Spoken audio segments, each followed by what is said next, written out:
Hello friends, আমি সুব্রত। আজকে আবার চলে এসেছি তোমাদের একটা নতুন গল্প শোনাতে আমার চ্যানেল গল্প দাদাতে।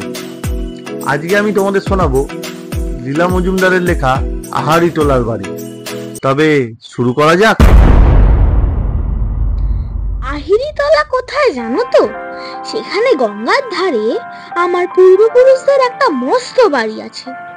সেখানে কেউ থাকে না, দরজা জানলা ঝুলে রয়েছে, ছাদ দিয়ে জল পড়ে, দেওয়ালে সব ইট বেরিয়ে আছে, শুধু ইঁদুর বাদুরের বাস, আর সব জায়গায় একটা সোঁদা সোঁদা গন্ধ। বাড়িটা বাবার ঠাকুরদা কোম্পানির আমলে তৈরি করেছিলেন। কলকাতা শহরই তখন তৈরি হচ্ছে।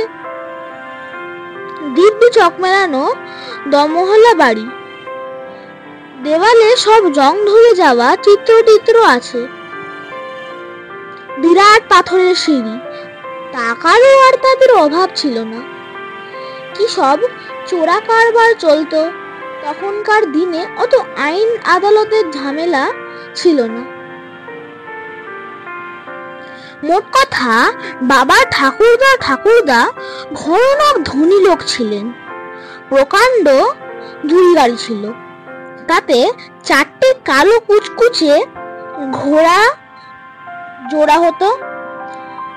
বাড়ির পেছন দিকে বিশাল আস্তাবল ছিল, সেসব কবে বিক্রি হয়ে গেছে। তার জায়গায় 3 তলা সব বাড়ি হয়ে সেগুলো পর্যন্ত ভেঙে চুরে যাচ্ছে। সেবার প্রিটেস্টে অঙ্কে 15 পেলাম, তাই নিয়ে বাড়ি ময়ে সে কি কাণ্ড লেগেছে, সে না দেখলে বিশ্বাস হয় না। বাবা পর্যন্ত এমন কাণ্ড করলেন যে শেষ অবধি বাড়ি ছাড়তে বাধ্য হলাম। কাউকে কিছু না বলে সন্ধ্যাবেলায় কয়েকটা জামা কাপড় পুটুলি কাঁধে নিয়ে ঘড়ি কিনবার জমানো টাকাগুলো পকেটে পুরে একেবারে আহিরিতলার বাড়িতে গিয়ে উঠলাম। সেখানে আলো টালো নেই, রাস্তার আলো এসে যাটুকু ভাঙা দরজা জানলা দিয়ে ঢুকছে, অদ্ভুত সব ছায়া পড়ছে।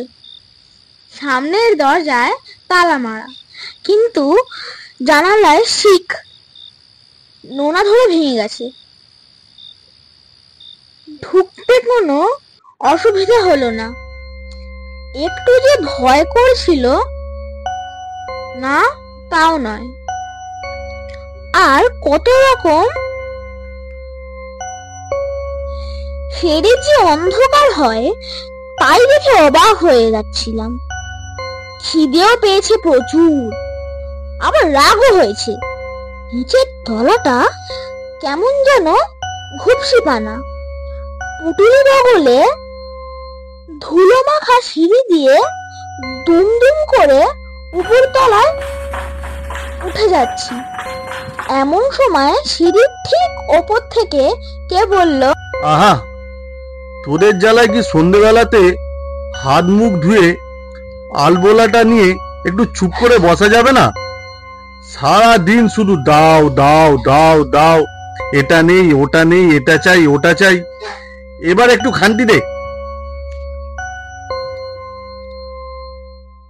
ভুরভুর করে নাকে একটা ধূপধুনোর সঙ্গে গোলাপ জল আর ভালো আমুকের গন্ধ এলো। চেয়ে দেখি তারার আলোকে সিঁড়ির ওপর একজন বুড়ো লোক দাঁড়িয়ে রয়েছেন। ভুস্কো রঙের লম্বা ডোব্বা পরেছিলেন, পায়ে সাদা নাগরাই জুতো, মাথায় ভুস্কো একটা ছোট্ট সাদা টুপি, আর ডান হাতের বগবার আঙুলে একটা মস্ত সবুজ পাথরের আংটি। যেমনই সিঁড়ির ওপরে ধাপে এসে উঠেছি, আশ্চর্য হয়ে বললেন,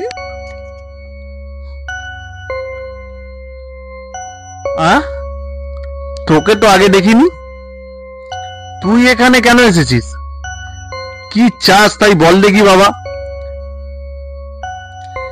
খিদে পেটটা খালি খালি লাগছিল। বললাম, কেন আসবো না, এটা আমার বাবার ঠাকুরদার বাড়ি।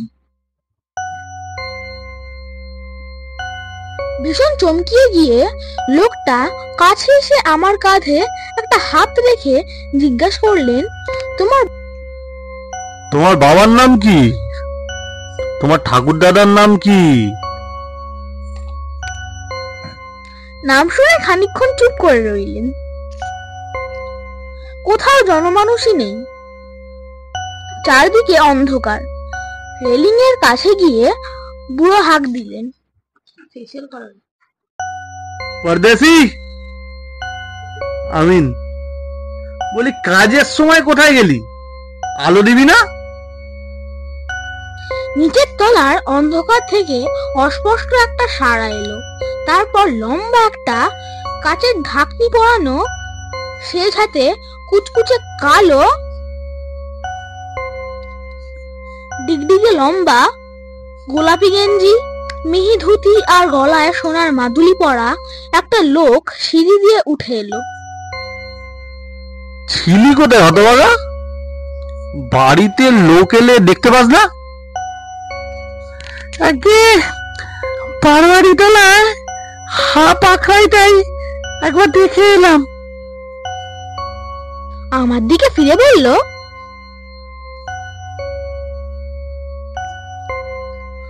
যাবে না খোকা বাবু? কেমন সব গন্ধ নিয়েছে, গান বাজনা হতেছে। চোখ, ওসব ছেলে মানুষের জায়গা নয়। এসো দাদা, তুমি আমার সঙ্গে এসো। সামনের ঘরে গেলাম। মেঝেতে লাল গালচে পাতা, মস্ত নিচু তক্তপোষ এ হলদে মাখালে মখমলের চাদর বিছানো। তার কোনায় গোফ ঝোলা চুড়িদার পাঞ্জাবি গায়ে কানে মাক দাঁড়িয়ে তাকে বললেন, যাও এখন, বলেছি তো 10 টাকা চাঁদা আর 5 ভরি আতর দেবো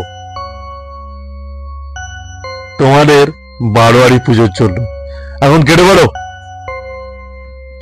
লোকটি চলে গেলে আমাকে তক্তপোষে বসিয়ে উটলির দিকে চেয়ে বললেন, ওতে কি পালিয়ে এসেছো নাকি?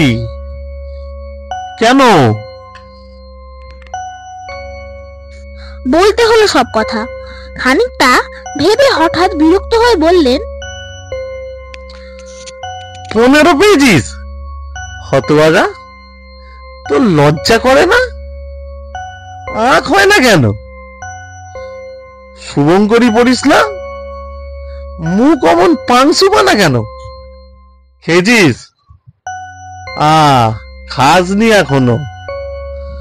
পরদেশি, যা দেখিনি, পচুকে বলগে যা। পরদেশি চলে গেলে বললেন, ইহ, আমার কখনো একটা আখ কষতে ভুল হতো, আর তুই বেটা একেবারে 15 পেলি। জানিস, নবাবের কাছ থেকে সার্টিফিকেট পেয়েছিলাম, হাউসের সব হিসাবের ভুল শুদ্ধে দিয়েছিলাম বলে। দাঁড়া, কুট্টিকে ডেকে পাঠাই, সে তোকে আঁক শিখিয়ে দেবে। পরদেশি একটা রূপোর থালায় করে লুচি, সন্দেশ, ছানা মাখা আর এক গ্লাস বাদামের শরবত এনে দিল। তারপর বারান্দার কোণে শ্বেতপাথর দিয়ে বাঁধানো স্নানের ঘরে আরাম করে হাত পা ধুয়ে পাশের ঘরে কারি সাদা বিছানো শুয়ে